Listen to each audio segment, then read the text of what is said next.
बिस्मिल्लाहिर्रहमानिर्रहीम। इन रस्मों का बयान जो किसी के मरने पर की जाती है।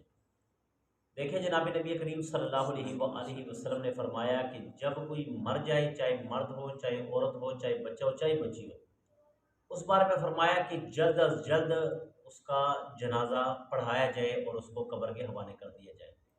मगर हमारे यहाँ ये रिवाज हमने कुरान और हदीस के बिल्कुल मुखालिफ किया कि हम क्या करते हैं कि मरने वाला बेचारा मरता है रात को 2 बजे और हम उसको दफनाते जाके सुबह तकरीबन 3-4 बजे के करीब। क्यों? कि जी वो जी फ़लाँ मेहमान ने आना, फ़लाँ मेहमान ने आना, फ़लाँ मेहमान ने आना। मुझे ये बताओ कि क्या वो फ़लाँ मेहमान के आने से इस आदमी की बख्शिश होगी? क्या फ़लाँ मेहमान के आने से इस आदमी को ज़िंदगी मिल जाएगी, इसको दोबारा रूह इसकी वापस लौट आएगी? भाई ऐसा नहीं है। जो अल्लाह के नबी ने कह दिया, बस वो कह दिया, उस पे उसी में मुसलमान की भलाई है। और होना भी ऐसे चाहिए कि जब कोई फौत होए तो उसको जल्द उसको अपनी मंजिल की तरफ पहुंचाना चाहिए। दूसरी बुरी रस्म ये है कि मरने के बाद लोग जाकर कब्रिस्तान में कब्र के ऊपर चिराग और मोमबत्ती लगा देते हैं। चिराग और मोमबत्ती। और याद रखना, अल्लाह के नबी सल्लल्लाहु अलैहि वसल्लम ने मना फरमाया है कि कब्र पर आग वाली चीज़ नहीं लगानी। अब देखो, चिराग ये भी आग है और इसी तरह वो अगरबत्ती ये भी आग है।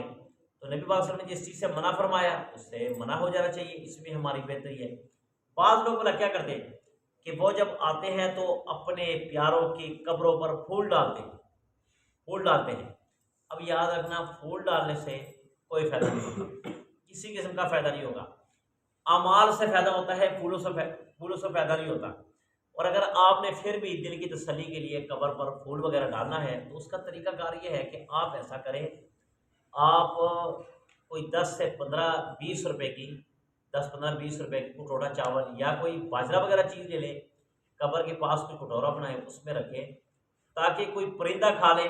परिंदा, और जब परिंदा आ जाए तो ये सदका जारी बन जाएगा और आप इसका स्वाब उस मुर्दे के हवाले करें। अब देखें ना, फूल डालने से क्या होगा, आपके जी इसका सदका उसको पहुंचे। अब ना वो किसी के खाने के काम, ना किसी के पीने के काम, ना किसी के इस्तेमाल के काम आएगा। हत्ता कि जानवर भी वो इस्तेमाल नहीं करते। अब जो तोता परिंदा वगैरह आएगा उसके ऊपर बैठ जाएगा, वो क्या करेगा? वो भी उड़ के चले जाएगा। तो उससे बेहतर है कि आप ये चीज़ इस्तेमाल करें। अल्लाह से दुआ है, अल्लाह